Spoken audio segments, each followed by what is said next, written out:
Merci pour ton soutien, le Saint-Esprit. Merci pour les anges que tu as affectés à la bénédiction de ce culte, Père. Répand sur nous un esprit de révélation. Illumine les yeux de nos cœurs afin que nous puissions accéder au trésor caché de la personne de Jésus. Qu'une nouvelle facette de toi nous soit révélée ce soir. Parle à nos cœurs, qu'ils soient comme des terres fertiles pour recevoir la vie et l'esprit de ta parole. Sois le bienvenu, Saint-Esprit. Au nom de Jésus. Amen. Aide-moi à célébrer le Seigneur.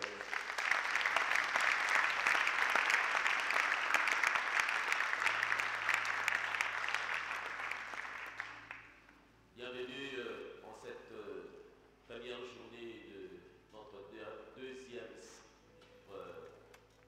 sur la vie intérieure en cette année 2023. Il est important et de creuser dans la parole de Dieu afin que notre foi ne puisse pas avoir pour sous-bassement d'émotion, mais que notre foi puisse avoir sous-bassement de Dieu. La technique est en tester son micro. Je change de micro.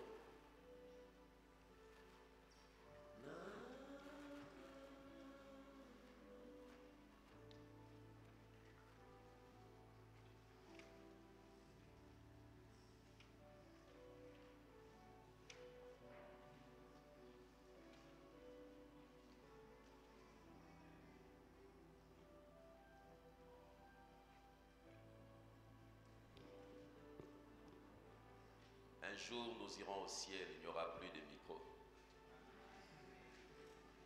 Il n'y aura plus les sons, il n'y aura plus cela. Amen.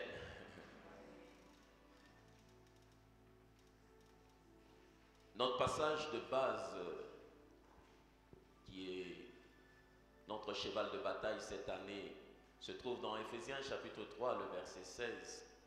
Paul est en train de dire, en formulant une prière qui est un souhait profond, que notre homme intérieur soit puissamment fortifié. Lorsqu'en français on dit que quelque chose doit être fortifié, c'est-à-dire que derrière se cache aussi la notion de l'affaiblissement de la chose. De la même manière qu'un esprit peut être fortifié, de la même manière aussi l'esprit peut être affaibli. Et si l'esprit est fort, il va poser des actes, il va faire des choses en fonction de la force qu'il a. Mais si l'esprit est faible, il ne va pas poser, mais il va subir certaines conséquences. Et en creusant dans la parole de Dieu, dans l'introduction, je comprends que l'Église actuelle ou l'Église de notre temps ne connaît pas tellement l'esprit recréé. Quand je parle de l'esprit recréé, c'est l'esprit de cette personne qui a reçu Jésus-Christ dans sa vie comme Seigneur et Sauveur. Selon le principe de Jean 1,12 que dit la Bible, à tous ceux qui l'ont reçu, à ceux qui croient en son nom, elle a donné le pouvoir de devenir enfants des dieux. Le verset 13 ajoute lesquels sont nés, non de la volonté de l'homme ni du sang, mais de la volonté de l'esprit. Et l'esprit recréé est un peu ignoré et ne pas, ou peut-être pas connu de l'Église actuelle. Si on pouvait apprendre à écouter son esprit recréé et rester en communion avec Dieu, les choses spirituelles seraient sans limite. Les gens appellent conscience ce qui est réellement la voix de leur esprit recréé. Mais ils ignorent la place de la voix de l'esprit recréé. Et parmi les choses que les gens n'ont pas réalisées, qu'ils recherchent à fond, qu'ils ne devaient pas chercher, qui devaient être comme une conséquence, l'amour et la foi sont deux vertus qui se manifestent automatiquement dans un esprit recréé. Un chrétien qui a un problème avec la manifestation de la foi et l'expression de l'amour doit revoir son salut. Parce que l'amour et la foi sont des conséquences manifestes d'un esprit recréé. Quand quelqu'un te dit qu'il a donné sa vie à Jésus, mais qu'il a encore un problème de pardon, il faut lui dire que tu n'as pas encore donné ta vie à Jésus. Parce que, après avoir donné sa vie à Jésus, fonctionner dans la foi et fonctionner dans l'amour devait être une condition remplie, sans forcer. Aide-moi à dire l'amour et la foi.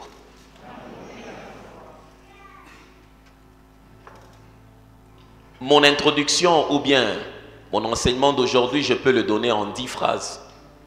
La première phrase est la suivante, c'est que l'amour est la mère de la foi. L'amour, c'est la maternité de la foi. Parce que tu ne peux pas avoir une foi profonde sans vivre dans l'amour. C'est impossible. L'amour, c'est la mère de la foi. Quand tu me suis et que tu as encore un problème de pardon, tu as encore un problème de douter par rapport à la marche avec la parole de Dieu, il faut revoir ton salut. L'amour est la mère de la foi. You cannot have no deep faith. Tu ne peux pas avoir une foi profonde sans que tu puisses vivre dans l'amour. C'est impossible. C'est impossible.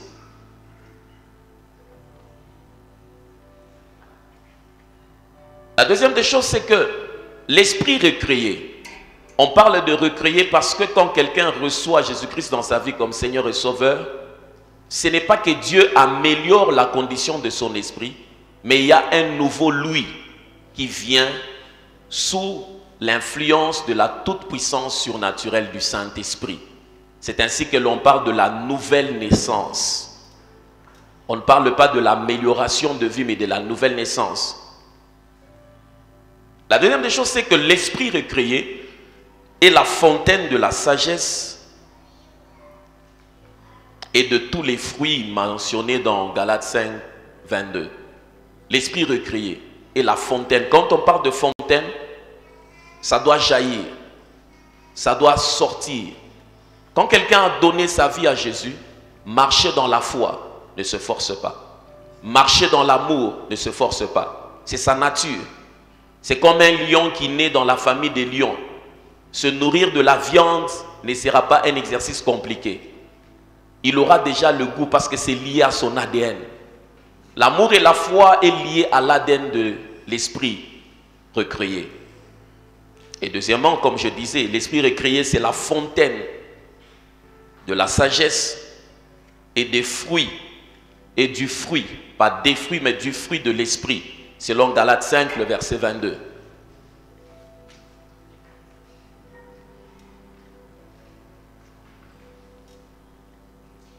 Genèse 1, 26 dit une chose capitale.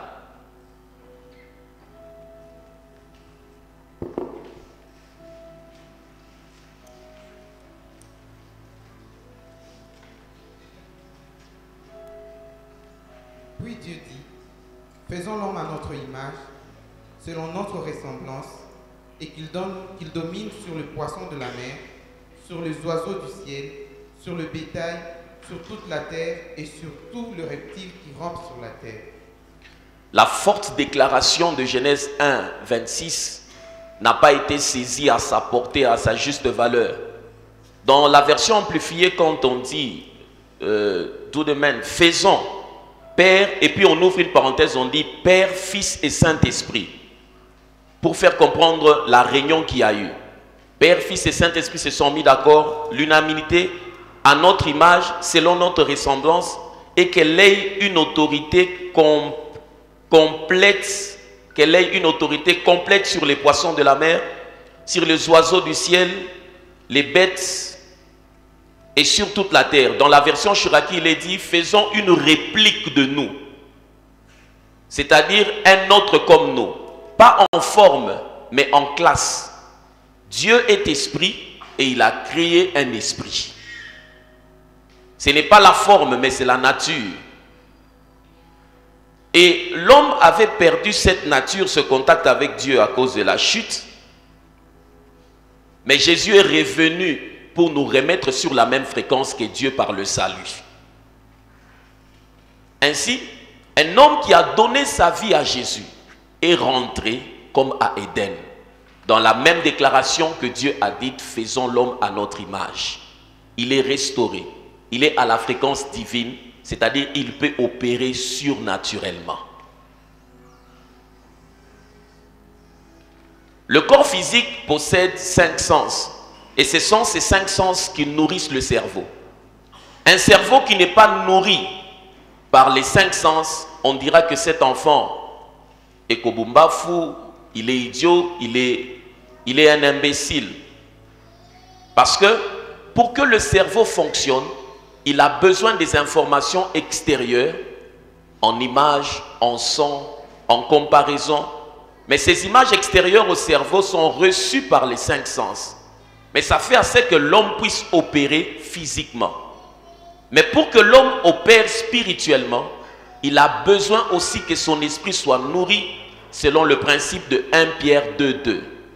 La Bible dit, désirez le lait pur de la parole afin que vous croissiez.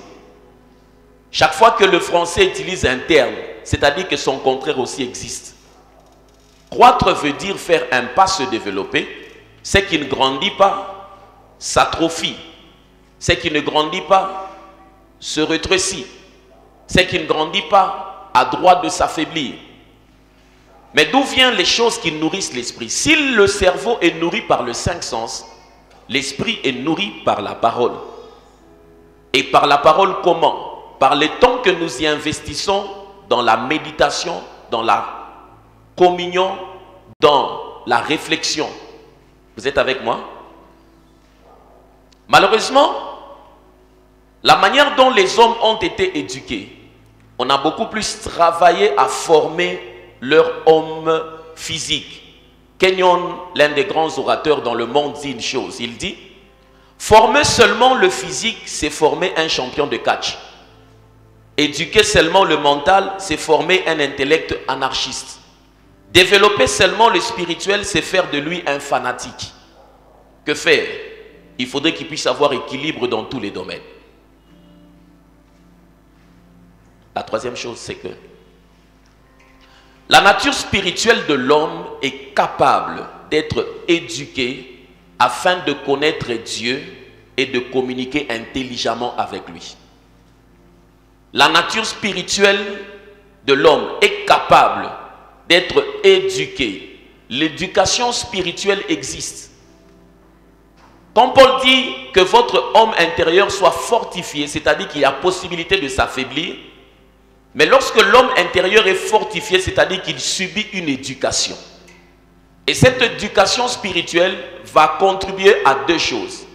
Connaître Dieu et mieux communiquer avec lui de manière intelligente. Le chrétien qui se pose encore des questions chaque fois quand il entend une voix ou rêve quelque chose, ça vient de Dieu, ça vient de ma chair, ça vient de ceci. C'est-à-dire que par rapport à l'éducation spirituelle, il n'a pas encore approfondi certaines cours.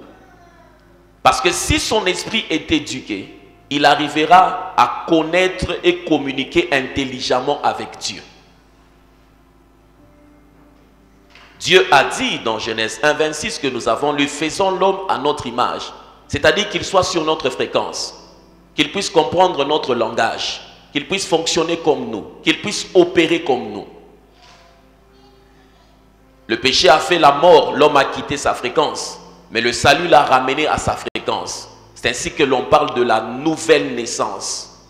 Et l'esprit, la nature spirituelle est capable d'être éduquée pour connaître et de communiquer intelligemment avec Dieu. 1 Corinthiens 1,9 introduit la quatrième des choses que je veux dire, qui est capitale.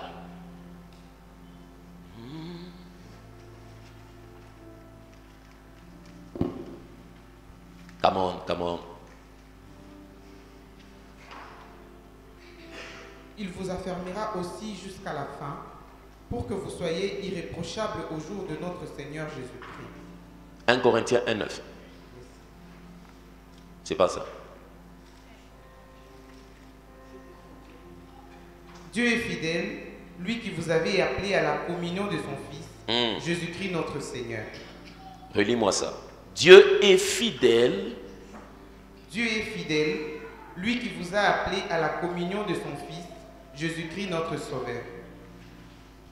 Dieu est fidèle, lui qui nous a appelés à la communion de son Fils, notre Seigneur Jésus-Christ qui est... Hein? Qui est... Ton voisin n'écrit pas pourquoi. Dis-lui, toi si tu es venu au séminaire, tu n'as ni stylo ni cahier. Pourquoi tu es aventurier comme ça?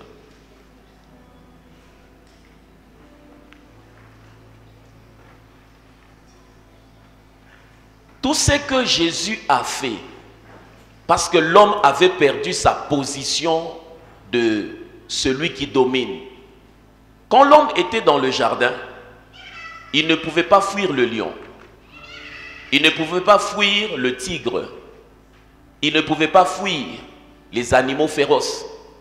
Mais le jour où il pêche, il quitte sa position de celui qui domine. Ceux qu'il dominait ont commencé à amener la peur dans sa vie. Désormais, dans la même forêt où il devait marcher en maître, il devait courir en fugitif. Parce qu'il avait perdu sa position. Quand le lion rugissait, ce n'était plus celui avec qui il pouvait parler ou gérer normalement, mais il devait se cacher. La vie sans la connexion divine est une vie pleine de traumatismes. Est une vie pleine de traumatismes. Et la quatrième des choses que je voudrais dire, c'est la suivante, c'est que tout le plan de rédemption se résume en un seul mot, communion. Tout ce que Dieu a fait, car Dieu a tant aimé le monde qu'il a donné son Fils unique afin que quiconque croit en lui ne périsse point mais qu'il ait la vie éternelle. Jean 3,16, Galates 3,13 à 14, Jésus nous a rachetés de la malédiction de la loi parce qu'il est écrit maudit est quiconque est pendu au bois afin que pour nous les païens nous puissions recevoir la bénédiction d'Abraham et l'esprit qui était promis. Tout le plan de la rédemption se résume en un seul mot, la communion. Dieu nous a appelés à la communion. L'un des mots que le chrétien doit connaître, comprendre et saisir dans la marche chrétienne, c'est le mot communion. Il est le résumé de tout ce que Dieu a fait pour nous. Il est le résumé de tout ce que Dieu fera avec nous. Il est le résumé de tout ce que Dieu a fait en nous. Il est le résumé de tout ce que Dieu fera avec nous. Aide-moi à dire communion. Quand la communion est rompue, la Bible devient un livre que l'on ferme facilement parce qu'il inspire la condamnation. Mais quand la communion est entretenue, l'amour de la parole grandit. Pour savoir que tu as un problème avec ta communion, regarde la place qu'a la Bible dans ta vie. La position de la Bible dans la vie d'un chrétien révèle la profondeur ou la superficialité de sa communion. Un esprit qui entretient la communion se sent attiré vers la parole de Dieu.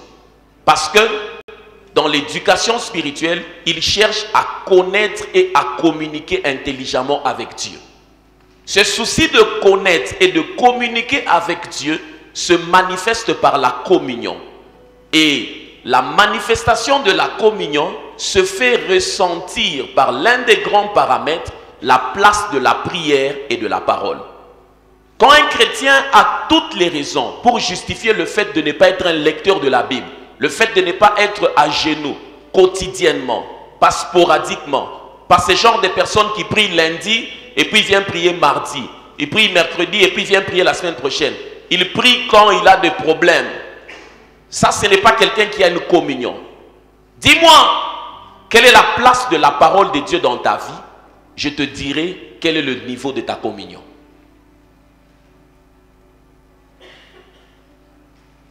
« 1 Jean 1, 3 à 4. 1 Jean 1, 3 à 4.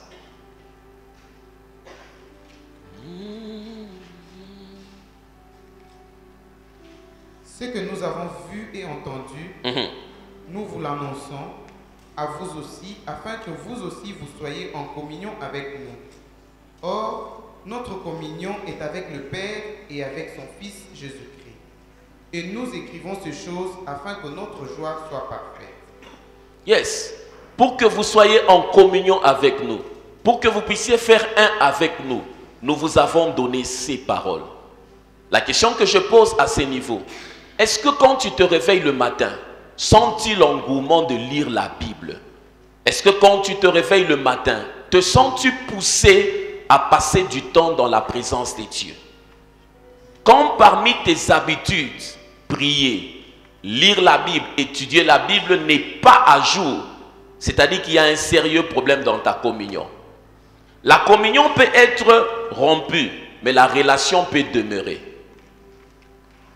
Dieu seul peut rompre la relation, mais toi seul peux briser la communion.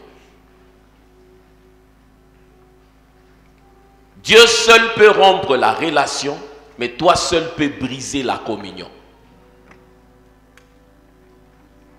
Comprendre la communion, c'est se mettre dans le contexte d'être dans un foyer. À la maison, quand un enfant fait du tort, il ne cesse pas d'être enfant à cause du tort qu'il a fait. La relation demeure, mais la communion est brisée. Et la seule chose qui maintient beaucoup de chrétiens dans la vie de communion brisée, c'est la culpabilité. La culpabilité est l'arme par excellence du diable pour vous maintenir dans la captivité. Quand le diable frappe à ta porte pour te rappeler que tu as péché, que tu as commis l'impudicité, que tu as avorté, que tu as fait ceci, que tu as menti, il veut juste que ta conscience se sente éloignée de Dieu. Il ne veut pas que tu puisses continuer à communier. Toi seul peux briser la communion. Dieu seul peut briser la relation. Alors dis-moi ce soir si la parole de Dieu a encore de la place dans ta vie. Nous sommes en train de terminer la première partie de l'année. Dis-moi un peu, comment as-tu utilisé le temps que le Tout-Puissant t'a donné par rapport à ces deux choses, la prière et la parole? Voisin, quelle est la place de la prière et de la parole dans ce premier semestre de l'année? Est-ce que Dieu au ciel est-il content de cela? Come on, talk to your neighbor. Dieu au ciel est-il content de cela? Tu as toutes les raisons pour justifier. Tu n'as pas ouvert ta Bible, ça fait combien de temps?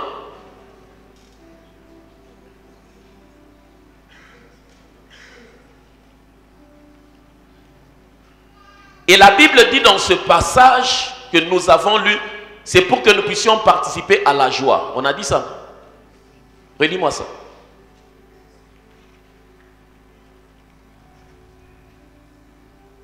Ce que nous avons vu et entendu, nous vous l'annonçons à vous aussi, afin que vous aussi vous soyez en communion avec nous. Or, notre communion est avec le Père et avec son Fils Jésus-Christ, et nous écrivons ces choses afin que notre joie soit parfaite. Afin que notre joie soit parfaite. Il y a une différence entre le bonheur et la joie. Le bonheur est le fruit d'une bonne association. Mais la joie est la conséquence de la communion que l'on puise dans la parole de Dieu. C'est ainsi que la Bible ne dit pas que celui qui trouve une femme trouve la joie. La Bible dit que celui qui trouve une femme trouve le bonheur. Parce que le bonheur est la conséquence d'une réjouissance émotionnelle liée à une bonne association. Mais la joie a pour source une relation spirituelle. Un couple doit quitter du bonheur à la joie. Il quitte du bonheur à la joie lorsque le couple il est chrétien. Ils commencent à communier dans la parole de Dieu. Ils ne vivront plus seulement le bonheur, mais ils pourront accéder à la joie. Parce que la joie n'est pas fruit d'une association charnelle. La joie est fruit de la conséquence de la communion que l'on puise dans la parole de Dieu. Le bonheur est lié à des facteurs extérieurs, mais la joie est liée à la vie intérieure. Quelqu'un peut avoir la joie en ayant les poches vides, mais quelqu'un ne peut pas avoir le bonheur en ayant les poches vides. Vous comprenez la nuance? Celui qui trouve une femme trouve quoi? Mais il n'a pas la joie. Certaines personnes ont le bonheur, mais ils n'ont pas la joie.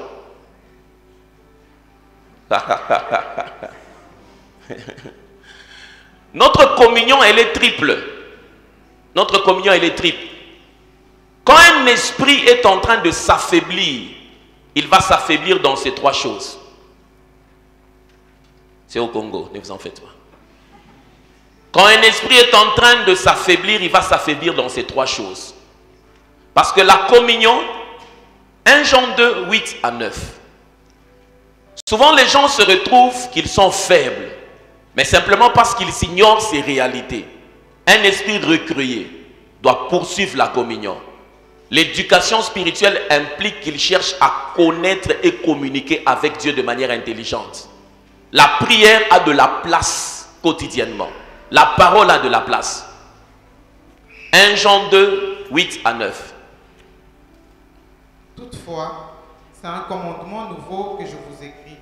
Ce qui est vrai en lui est en vous, car le ténèbre se dissipe et la lumière véritable paraît déjà. Celui qui dit qu'il est dans la lumière et qui est son frère est encore dans le ténèbre. Non, il faut lire ça. Peut-être que vous avez cru qu'on lisait pour quelqu'un d'autre. Ouvrez vos Bibles et lisez ça. Ouvre bien ta Bible. Lis-moi ce passage. Pour que tu comprennes la notion de la communion et l'expression d'un esprit qui est en train de s'affaiblir dans la communion. Un esprit qui s'affaiblit dans la communion ne peut pas avoir la force dans le combat spirituel. On ne peut pas être faible face à la communion et avoir la capacité de lutter spirituellement. C'est impossible. Parce que la communion est l'expression de la force d'un esprit et cette force se manifestera même face aux batailles spirituelles. Vous êtes dans le passage de 1 Jean 2, 8 à 9. Vous y êtes. Commençons au verset 7. Vous y êtes. Lisons. 1, 2, 3. Plus fort.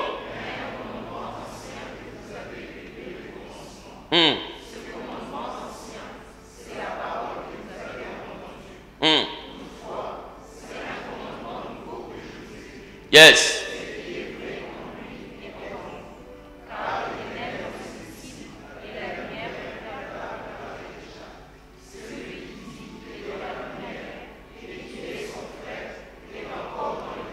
La suite.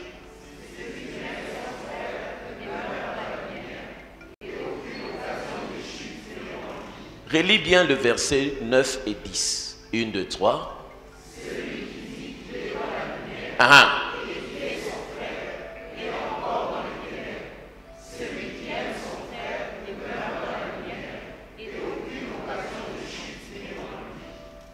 À partir d'aujourd'hui, cesse de mentir que tu es dans la lumière pendant que tu as tous les mots pour exprimer la haine contre un frère et une sœur.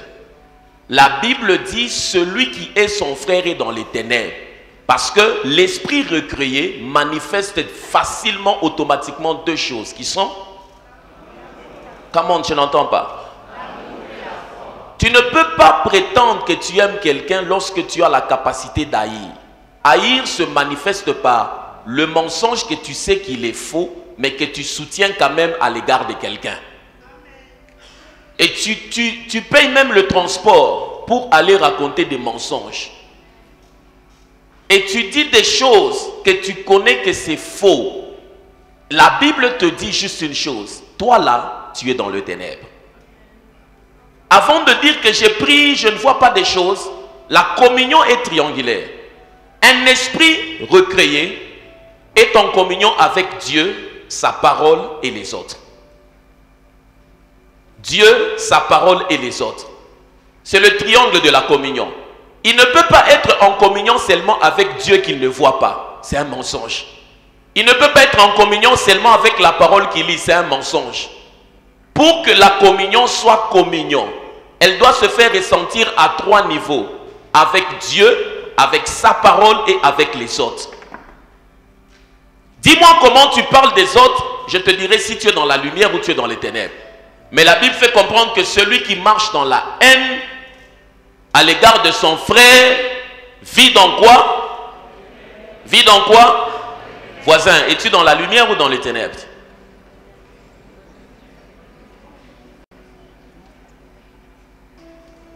Certaines personnes qui sont même courageuses, qui viennent dans un culte, tu vas l'entendre là, il saute, il prie, tout ça. Mais quand il regarde là-bas, il se regarde avec tel autre qui ne se salue jamais. Et puis il continue aussi. Sois béni, Seigneur, sois loué, sois loué, sois loué.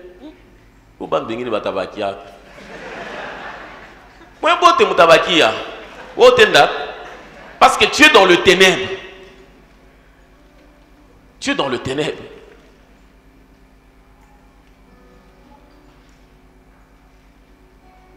C'est à ce niveau, après avoir compris ces 4 choses que je dis, que tu comprends maintenant qu'il existe des chrétiens aventuriers et il existe des chrétiens militants. Vous êtes avec moi? La première des choses que j'ai dites, c'était laquelle? Je n'entends rien? Non, je ne me suis pas arrêté là-bas. L'amour est la mère de la foi et puis on ne peut pas vivre une foi profonde sans marcher dans l'amour. C'est impossible. 2.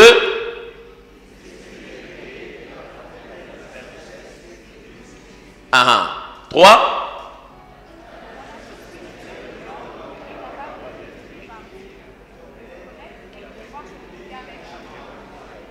Quatre.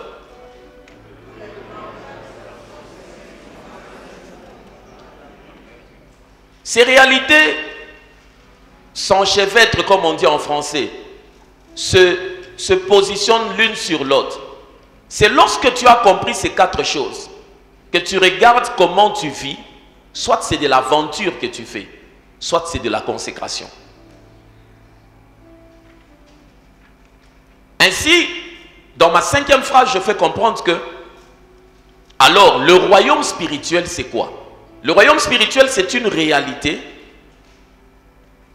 que nous activons par l'obéissance pour le bien et par la désobéissance pour le mal. Quand vous avez compris ces 4 choses, c'est là où vous comprenez que le royaume spirituel, c'est quoi? C'est une réalité que nous activons. Par l'obéissance, nous activons le bien. Par la désobéissance, nous activons le mal. Quand quelqu'un vit dans le ténèbre, il a activé le mal. Parce que le ténèbre ne va jamais le connecter à Dieu. La haine est l'une des grandes portes d'entrée des démons dans la vie de quelqu'un. Le manque de pardon fait à ce que les démons doivent y rester parce que le diable fonctionne dans la haine et le mensonge. C'est comme ça que Jésus disait, le prince de ce monde vient, mais il n'a rien de lui en moi. Chaque fois que le diable trouve une sémence de son monde au-dedans de toi, même quand tu es un prieur en langue, mais haineux, sache que tu as la possibilité de vivre l'activité du monde de ténèbres à cause de la sémence du diable que tu entretiens. Le royaume spirituel, c'est une réalité qui s'active. En d'autres termes, il y a certaines choses que tu ne vivras jamais parce que tu ne corresponds pas aux réalités du monde dont tu prétends être issu. Tu ne peux pas marcher dans la haine et attendre à ce que Dieu t'utilise puissamment dans la guérison. La guérison fonctionne avec l'amour de la compassion. Ça ne peut pas se faire, c'est impossible. Avant de rechercher la manifestation, travaille à la configuration. Sois d'abord configuré pour permettre à ce que la manifestation trouve place ou passé. Le royaume est une réalité spirituelle qui est activée par l'obéissance pour le bien et par la désobéissance pour le mal.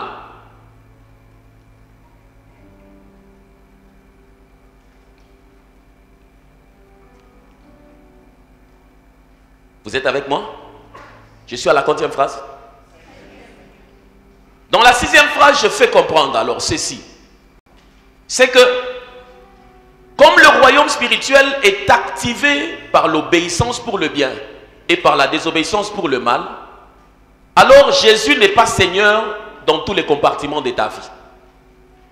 Dans la compréhension des faits, c'est que Jésus ne peut être Seigneur que dans le domaine où vous êtes mort à vous-même.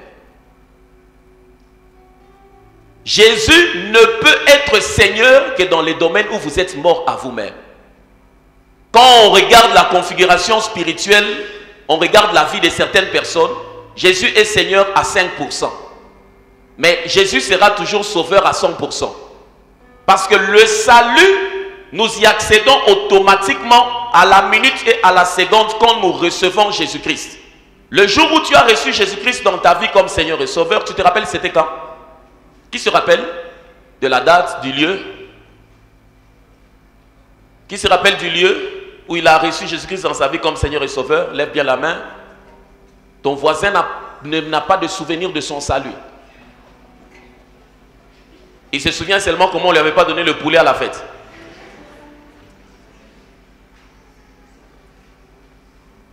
Jésus est sauveur automatiquement, mais il n'est pas Seigneur à la minute. Parce que la seigneurie est fonction de l'espace que tu lui donnes intentionnellement et volontairement. Il prend de l'espace en tant que Seigneur en fonction des domaines où la mort à toi est constatée. Il y a des gens qui Jésus n'est pas Seigneur dans son argent. Parce qu'il ne paye pas la dîme. Il ne donne pas des offrandes. Il ne fait pas l'aumône. Il gère son argent comme il veut. Il y a des gens, Jésus n'est pas Seigneur de son ventre. Il mange du 1er au 30, très normalement. Il ne se sent pas redevable à la vie de jeûne et prière pour mortifier sa chair. Jésus n'est pas Seigneur de sa bouche, parce que chaque fois quand il doit mentir, il ment très normalement sans cligner les yeux. Jésus n'est pas Seigneur de ses yeux, parce qu'il regarde n'importe quoi. Et puis lui-même il dit certaines choses nous regardons pour tirer des leçons. Menteur. Quand tu regardes dans la vie de beaucoup de gens, ce n'est pas parce que quelqu'un manifeste des dons que Dieu est totalement Seigneur dans tous les domaines de sa vie. C'est un mensonge. C'est un mensonge. C'est face au défi de la vie que l'on se rend compte que cette personne, Jésus ne peut être Seigneur que dans le domaine où vous êtes mort à vous-même. Pasteur, dis-nous, d'où vient la faiblesse du christianisme actuel? Elle vient à partir de cette 6e phrase. Le christianisme actuel a un problème avec la modification du vocabulaire de la vie de puissance. Marcher dans la puissance, manifester le royaume, dépend de l'utilisation d'un certain vocabulaire. Il y a au moins 3 expressions qui étaient utilisées par nos pères, par l'Église ancienne, qui fait à ce que la vie spirituelle, la force des esprits, le combat spirituel ne pouvait jamais amener à la mort de beaucoup de chrétiens comme il se passe aujourd'hui. Parce que ces gens étaient forts sur le plan spirituel.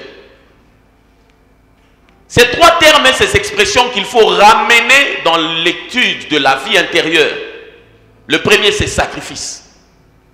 De moins en moins aujourd'hui, on prêche sur la place du sacrifice. Les gens sont toujours, nous c'est la grâce. Nous c'est la grâce. Nous c'est la grâce. Mais la grâce ne vous épargne pas du sacrifice. Il n'existe pas de spiritualité profonde. J'ai dit profonde, pas superficielle.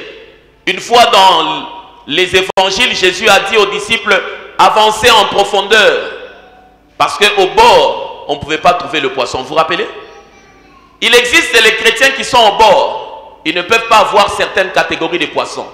On ne peut jamais trouver un poisson de 1,20 m au bord de l'eau. Jamais. Quand on veut ce qui est grand, et dans le monde physique, et dans le monde spirituel, il faut y aller en profondeur. Quand on cherche le diamant, la quantité de terre qui ressort, ce n'est pas ça l'objectif. Mais c'est la rareté du diamant qui fait à ce qu'on fait tout cela. Le sacrifice. Deuxièmement, le mot qui fait vraiment défaut et qui tue la spiritualité actuelle, c'est engagement. Les gens sont prêts à évoluer sans engagement. Ils veulent être des électrons libres. Mais à l'époque, ce n'était pas comme ça. Quand tu n'as pas quelqu'un auprès de qui tu peux répondre de tes actes, tu es en voie de disparition. Quand tu n'as pas quelqu'un auprès de qui tu peux rendre compte de tes actes, tu es en voie de disparition. Parce que de la Genèse à l'Apocalypse, Dieu fonctionne avec le principe de l'hiérarchie de l'autorité. Jamais Dieu ne fonctionne en électron libre. Comment expliquer 100% Dieu, 100% homme, je parle de Jésus. Il arrive sur la terre qu'il maîtrise, fils du propriétaire de la terre. Mais pour entrer dans le ministère, il va chercher Jean-Baptiste de lui-même. Jean ne l'invite pas. Mais Jésus, dans le royaume de son Père, connaît le principe de l'autorité. Et Jean, ignorant le principe, le rappelle. Il lui dit, laisse faire. C'est comme ça que les choses doivent se passer. Sacrifice, engagement, mourir à soi-même. Chaque fois que ces trois termes ne sont plus à jour dans une génération qui cherche Dieu, il n'y aura pas de puissance. Il y aura beaucoup d'ambiance charnelle, mais il n'y aura pas de victoire spirituelle.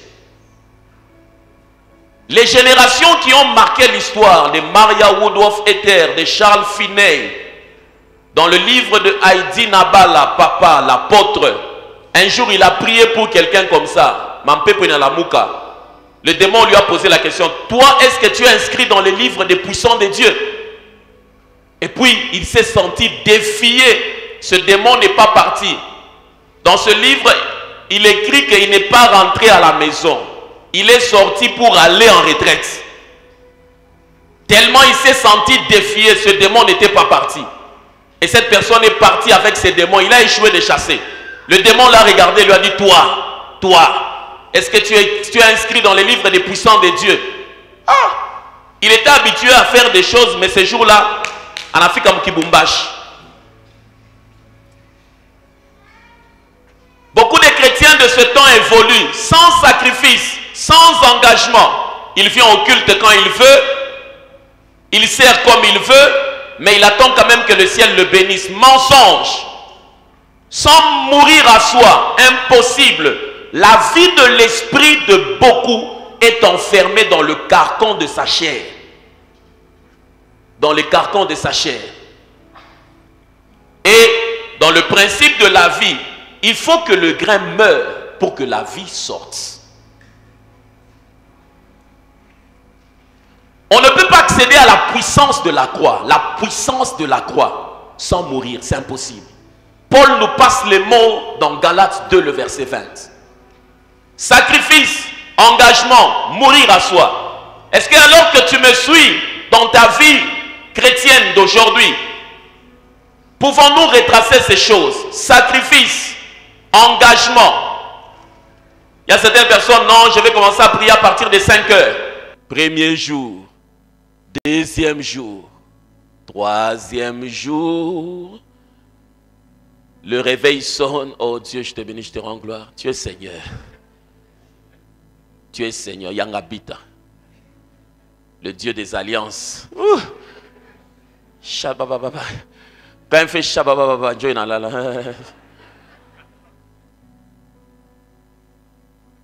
C'est comme ça que je regarde certaines personnes. Unekala na umuntu wa mampepo, munasumbria normalement. Anenda, aucune manifestation. Je suis assis comme ça, je sais que tu es possédé. Quand je suis en train de parler avec toi, c'est pour qu'à la fin je te dise prions. Et quand je dis prions, c'est en ces moments-là où je quitte l'humain, j'entre dans le divin. Et en entrant dans le divin, l'autorité établie se manifeste. En tout cas, continue à douter de ta vie chrétienne si elle n'a jamais créé la manifestation d'un démon. Tu es quand même né de nouveau, mais pas puissamment sauvé. Le jour où tu veux reconnaître que Nazala Kanelo Kwanzambi, c'est le jour où Mouneka Levi, j'allais dire Nenubasomba, Mouneka Levi, Unombe Amuntu na Mweka Mukono, au nom de Jésus, où la nazo sema paf, pepo na la muka, il est njona sana mili amini. Pas le njona mini, apa mina mini, ni on a kintu. J'ai l'autorité. Galates 2, verset 20. J'ai été crucifié avec Christ. Et si je vis, ce n'est plus moi qui vis, c'est Christ qui vit en moi. Si je vis maintenant dans la chair, je vis dans la foi au Fils de Dieu, qui m'a aimé et qui s'est livré lui-même pour moi. Il dit, si je vis maintenant dans la chair, je vis dans la foi. Parce que l'esprit recréé, mon conditionnement mental n'est plus lié aux 5 sens, mais il est lié par la foi. Ce n'est plus les choses que je sens et que je vois, mais c'est ce que je crois qui compte. On ne peut jamais accéder à une vie chrétienne puissante, sans sacrifice, sans engagement, sans mourir à soi. C'est ainsi qu'il y a beaucoup de gens qui sont nés de nouveau, mais manifester la vie de Dieu, dégager la puissance, c'est trop faible. C'est trop faible. Oh, je priais avec un frère, il me dit non, maman, non, j'ai dit, c'est-à-dire quoi? Ça signifie quoi? Vous utilisez des bons mots là, des bonnes tournures, mais quand vous devez entrer en profondeur, Dieu Tout-Puissant, on vous a béni à l'église. La Bible dit la bénédiction de l'Éternel enrichit. Elle ne se fait suivre d'aucun chagrin. On vous bénit à l'église, mais vous croyez à la malédiction du monde des ténèbres. Il y a quand même un problème sérieux dans la vie des chrétiens. Vous croyez que le diable est plus puissant que Dieu? Au début de l'année, la Bible dit confie ton sort à l'Éternel. Mets en lui ta confiance et tout ce que tu fais réussira. Toi, tu ne gênes jamais pour confier l'année. Tu ne veux pas aller mais un homme qui a prié pour confier l'année à Dieu, Dieu entre dans son année. Non, il ne peut pas commencer à être ballotté par tout vent du monde des ténèbres. Avant de se plaindre d'un fait, regarde si tu as obéi au principe. Avant de se plaindre d'un fait, regarde si tu as obéi au principe. Dans le domaine où tu es, avant de te plaindre, regarde si tu as obéi au principe qui régit ces domaines-là. En principe, tout celui qui utilise le cerveau doit commencer à payer la dîme, jeûner et rendre grâce. Parce que la Bible dit de la bouche de Dieu sortent la connaissance et l'intelligence. Chaque fois que l'on t'a jugé intelligent, c'est Dieu qu'on a célébré. Et comme c'est Dieu qu'on a célébré, tu le reconnais comme étant ta source. Tu dois le rendre grâce continuellement. Je ne sais pas si tu m'entends. La Bible dit que nous sommes des sacrificateurs. Et la Bible dit dans 1 Pierre 1,5 une autre chose. Si tu me suis ce soir et que ces 3 mots sont étrangers à ta vie, sache que tu es un chrétien superficiel. Mais le chrétien engagé, il est redevable. Oh, Kavahasili. 1 Pierre 1,5. À vous qui, par la puissance de Dieu, êtes gardés par la foi pour le salut, prêt à être relevé dans le dernier. C'est ça, 1 Pierre 1,5. Comment? À vous qui, par la puissance de Dieu, êtes gardés par la foi pour le salut prêt à être élevé dans le dernier temps. Vous êtes gardés par quoi? Vous êtes gardés par quoi? Mais non, si vous n'êtes pas gardés, vous êtes en quoi? Oh, réponds-moi, celui qui n'est pas gardé, il est en quoi? Tu as honte de répondre parce que c'est ta vie. Celui qui n'est pas gardé, il est en quoi? Voilà, on a beaucoup de chrétiens comme ça. Ils vivent en insécurité par manque de foi. La foi nous garde parce qu'elle nous explique les choses que nous ne comprenons pas. Elle nous fait traverser le feu en silence. Elle nous fait traverser les zones des ténèbres, la foi. Là où les yeux physiques ne voient pas, la foi te dit passe par ici. Là où la poche ne peut pas agir, la foi te dit non, non, c'est maintenant moi, je vais payer. Là où les médicaments n'ont pas donné solution, la foi dit non, non, c'est fini, c'est moi qui deviens le docteur. De fève, de fève.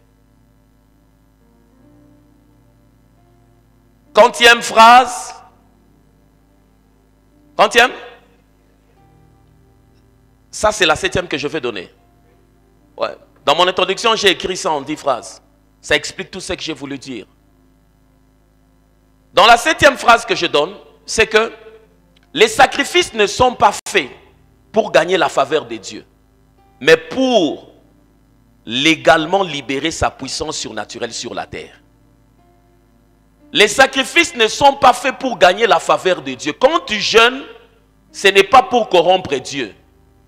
Les sacrifices ne sont pas faits pour gagner la faveur de Dieu, mais les sacrifices sont faits pour libérer légalement sa puissance surnaturelle sur la terre. Un homme qui vit dans le sacrifice obtient le droit légal d'opération dans la puissance surnaturelle de Dieu sur la terre. Vous avez noté? Je reprends? Vous allez payer combien? Ok, ok, donnez. Moi, je ne refuse jamais l'argent. J'attends, j'attends. C'est elle qui a cité le montant. Même Élie attendit. L'Éternel attendit. Oh, come on. C'est devenu 100. Merci beaucoup. Ça m'encourage. Les sacrifices ne sont pas faits pour gagner la faveur de Dieu. C'est ainsi que certaines personnes jeûnent. Mais comme ils ne jeûnent pas selon le principe, ils s'attendent à des résultats que Dieu n'a pas prévus. Le sacrifice te donne le droit légal d'opérer librement dans la puissance sur la terre. C'est comme pour que tu puisses acheter la licence pour commencer à reproduire un produit. Il n'y a jamais eu dans l'histoire de l'Église a man who works in the power of God, un homme qui marche dans la puissance de Dieu sans sacrifice. Non, jamais. Mahesh Chavda, un homme puissant. Puissant. Chaque année, au début de l'année, il a au moins 40 jours de jeûne et prière. Le temps me manquerait de te parler de Charles Finney. Yes, sois béni. Le temps me manquerait de te parler de Charles Finney, de Jésus lui-même. On a parlé de puissance après le jeûne. On n'a jamais parlé de Jésus puissant avant le jeûne. La Bible dit c'est après. Le jeûne introduit un homme dans une nouvelle saison et un nouveau vocabulaire. Il y a des saisons et des choses qu'on ne peut pas attacher à ta vie parce que la configuration de ton esprit indique encore rouge. Mais lorsque tu commences à jeûner, ça ouvre une certaine saison. Il y a certaines actions qui seront définies à ta personne. On pourra commencer à dire il prophétise, il chasse les démons. Il a la capacité, il a la capacité. Ce potentiel-là ne peut pas venir sans sacrifice. Quand on parle des sacrifices spirituels, on ne parle pas seulement de jeûne, mais de toute activité que l'on fait pour réjouir le cœur de Dieu. La louange est un sacrifice spirituel. Le jeûne est un sacrifice spirituel. La prière, le temps que l'homme prend pour rester par exemple silencieux, 1 heure devant la face de Dieu, ça tue la chair. Parce que la chair veut se mouvoir. Mais le temps que l'homme prend pour rester 1 heure silencieux, L'homme est conçu relationnellement et communicant. Mais lorsque l'homme va dans la solitude et s'empêche de communiquer, c'est pour tuer son moi et permettre à ce que son esprit fonctionne. Quand il refuse de faire ce qui est normal à la chair, il la mortifie. Oh Seigneur, merci. 30e chose. Dans le royaume spirituel, la mort à soi n'est pas une option, mais c'est une condition sine qua non pour demeurer dans la vie éternelle. La mort à soi n'est pas une option. Est-ce que je peux ou je ne peux? Non, c'est une condition sine qua non pour demeurer dans la vie divine, la vie éternelle là que tu as. Parce que par manque de sacrifice, ta chair peut te faire sortir de la route du salut. Sa convoitise peut t'amener dans le vol. Sa convoitise peut t'éloigner de Dieu. Vous êtes avec moi?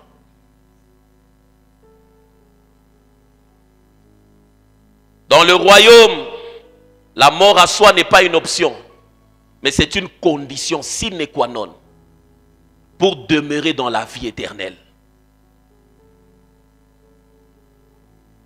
Ah oui, pray. I will pray, oh, I will pray. If you are not praying. Quand un chrétien n'a plus un rendez-vous de prière, j'ai pris l'habitude de me faire 30 minutes à 1 heure de silence. Et dans ce moment de silence, je médite. Il faut relire les épîtres. Les gens ont confessé les épîtres sans saisir le sens profond des épîtres. La Bible dit l'esprit qui est en nous crie Abba Père. Abba signifie source. Une source ne tarit jamais. Si Dieu est ta source, tes finances ne peuvent pas tarir. Si Dieu est la source de ta santé, la maladie ne peut pas dominer. Si Dieu est la source de tes affaires, les clients ne peuvent pas tarir. Quand tu prends Abba, au-dedans de moi, je peux répéter ça même 100 fois, 120 fois, j'ai dit Abba. Et chaque fois quand j'ai dit Abba, quand je quitte 1, 2, j'arrive à la 10e fois, je commence à sentir comment est-ce que l'onction m'envahit.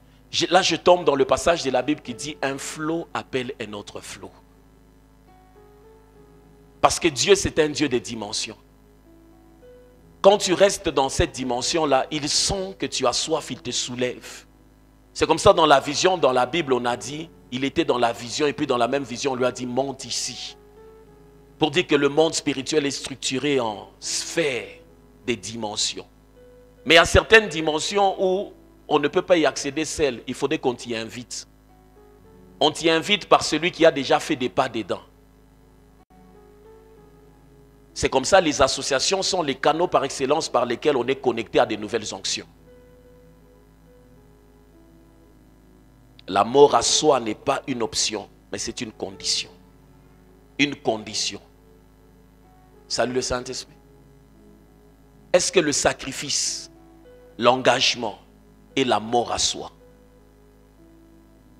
À quand remonte la dernière fois où tu as entendu une prédication sur la mort à soi? Mais les gens espèrent vivre des grandes choses, c'est impossible. Je suis à la 40e phrase. Je suis à la 40e phrase. Je suis à la 9e phrase. Je suis à la 40e phrase. Qui sont pour? Qui sont contre? Les abstentions? À l'église, quand tu es des abstentions, tu es du camp du diable. Parce que la Bible dit, si tu n'es ni chaud, ni froid, je fais quoi? Dans les choses spirituelles, il faut avoir une position. Quand on parle des homosexuels, c'est, bon, moi, j'aime pas trop me prononcer dessus parce que non. Tu ne vas pas te prononcer comment? Où qu'on a beau? Tu dois te prononcer, on doit savoir. Est-ce que le copinage c'est un péché? Bon, ça dépend de culture, ça ne dépend pas de culture. Copinage ni kimakangu. Il n'y a pas de choses de culture. Vous sortez, vous partez où? Depuis que vous sortez, vous êtes arrivé où? Et puis maintenant, le plus grave, on t'a laissé sous la pluie, tu pleures. Parce que tout ce qui est gratuit, il coûte moins cher. On abandonne ça facilement. Mais il y a des moments quand quelqu'un veut abandonner sa femme, il pense à la dot. Il se souvient, c'est non, non.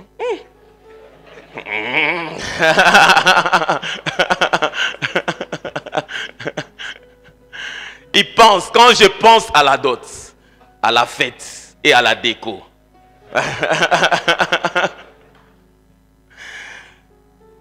La dernière chose que je vais te dire ce soir, c'est la 9e. Je reviendrai demain pour la 10e, qui est très importante. Pour quelqu'un qui me suit ce soir, qui doit fonctionner, fortifier son homme spirituel. Il ne doit jamais oublier ce que je vais dire après lui avoir fait ce parcours. Il doit prendre cette phrase avec tout le sérieux possible et comprendre que toute sa vie sur la terre, pas une portion, mais toute sa vie sur la terre, après qu'il m'ait saisi dans ce schéma, toute sa vie sur la terre dépend de ce que je vais te dire maintenant. C'est que tout ce que Dieu accomplit sur terre commence par un engagement. Dieu considère que la mort à soi est l'engagement ultime. Tout ce que Dieu accomplit sur la terre, pas une portion, tout ce que Dieu accomplit. Quand tu veux marcher avec Dieu dans les finances, tu veux marcher avec Dieu dans la puissance, tu veux marcher avec Dieu dans un domaine, tout ce que Dieu doit, veut accomplir avec toi, commence par un engagement. Et la mort à soi est l'engagement ultime. C'est-à-dire, cet engagement-là doit se manifester par une mort dans ce domaine-là. Tu dois être prêt à renoncer à tout de toi dans ce domaine-là pour que Dieu puisse marcher avec toi dans ce domaine-là. Et c'est ce qu'on appelle un engagement. Chaque fois que Dieu te demandera une somme d'argent, tu sais, pour savoir que tu commences à percer avec Dieu, il faudrait que tu sois capable de lui rendre ce que tu produis et ce que l'on te donne. Par exemple, si facilement tu t'es rendu compte que les gens peuvent te donner 5 000 $ et que tu veux sortir de cette saison-là et aller plus loin, il faudrait que tu sois capable de faire une offrande de 5 000. C'est ça la mort dans ce domaine-là. Renoncer à son dû et l'offrir à Dieu, c'est de lui dire, tu deviens maître dans ce domaine. Et la mort ultime, c'est comprendre le passage de Romains 12, le verset 1. Cette phrase ne l'oublie jamais. Tout ce que Dieu fait sur la terre commence par un engagement. Et l'engagement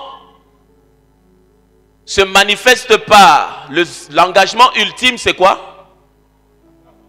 La mort, définie par Romains 12, le verset 1. Lisons cela. Je vous exhorte donc, frères, par les compassions de Dieu, à offrir vos corps comme sacrifice vivant, saint, agréable à Dieu, ce qui sera de votre part un culte raisonnable. C'est là où commence toute chose. Quand tu as remarqué que tu cherches des résultats dans un domaine, par moment ça vient, par moment ça part. Salut le Saint-Esprit. Tu as remarqué dans un domaine, tu cherches des résultats. C'est hasardeux. Par moment tu pries pour les gens, ils sont guéris. Par moment ils ne sont pas guéris. Par moment tu fais ceci financièrement, par moment tu fais... Tout ce qui n'est pas constant n'est pas soutenu par une réalité. Tout ce qui n'est pas constant n'est pas soutenu par une réalité. Et la réalité qui soutient la constance d'une manifestation, c'est l'engagement. Et l'engagement se manifeste par la mort dans ce domaine-là. C'est l'engagement. Parmi les couples qui ont marqué le monde dans le domaine de la guérison, ces gens sont magnifiques. Il y a Charles et Francis Hunter. Ce couple-là, les écoles de guérison qu'ils font, tu auras la chair des poules. Mais quand tu les vois, quand ils voyagent, ils prient en langue. Quand ils sont dans l'avion, ils prient en langue. Ils prient en langue. Ils prient en langue. Et quand ils commencent à t'expliquer la guérison, le paralytique, come, you can sit here. You know, when you want to pray for the sick like this, you must take your heart and to see God. And when you worship God, you begin to worship, Don't worry about this person. Just worship God. And when you worship God, your faith, ta foi commence à s'activer. And you can, quand il touche comme ça, mukulu nanyoloka. Maman, minangarian ça, non, il y a des gens qui ont des engagements avec Dieu. Il y a des gens qui ont des engagements avec Dieu. Pas ce genre de personnes ont dit, vous allez prier la nuit de telle heure, c'est ça. Oh, ioté. Mais qu'est-ce que vous voulez devenir dans le monde de la puissance? Qu'est-ce que vous voulez devenir? Comment peux-tu faire face à un homme qui est... Parce que l'engagement ne fonctionne pas seulement pour le chrétien. L'engagement fonctionne aussi pour le démoniaque. Quelqu'un qui arrive à passer toute la nuit, on lui dit tu vas dormir dans ce tombeau. Ce n'est pas celui de son père, ce n'est pas de leur famille. Tu vas dormir ici, reste la nuit, ne bouge pas. Il reste de minuit à 6 heures dans le tombeau. Toi de minuit à 6 heures, tu dors au nom de Jésus. Vous vous retrouvez sur le même dossier. Il a téléchargé la puissance démoniaque. Les anges sont actifs dans une vie consacrée par la prière. Ils sont spectateurs dans une vie non engagée. Les maîtres, as-tu lu dans la Bible, ils dormirent et les anges marchèrent? Lisez bien dans la Bible. Le mouvement angélique est activé par la force de la prière et du jeûne. La personne dort dans le tombeau, il vient sur le même dossier que toi. Vous venez comme ça, il t'absorbe. Manque d'engagement. Ce soir, si tu as tout oublié, mais souviens-toi de ces dernières choses. Si tu veux que Dieu commence avec toi aujourd'hui, il te faut un engagement. Et l'engagement ultime, c'est de s'offrir en sacrifice vivant, mourir à soi. J'aimerais qu'on fasse ce chant et puis nous allons prier et partir. Qu'un homme réfléchisse à sa marche chrétienne. Il a eu des résultats hasardeux, mais il fait des résultats permanents.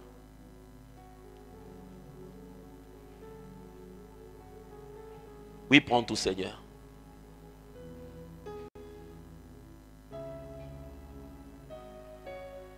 Seigneur, chante ça les yeux fermés, regarde ton engagement. Oui, prends tout, c'est le sacrifice, l'engagement, la mort à soi. Entre tes mains. Entre tes mains.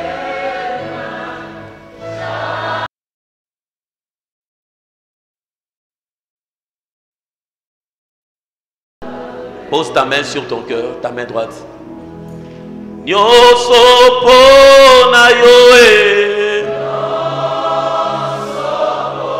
Souviens-toi de ton parcours ce soir. Souviens-toi des moments où tu jeûnais, tu te réveillais pour prier. Les moments où tu partais évangéliser sans qu'on t'envoie. Lélo, lélo, lélo, lélo, lélo.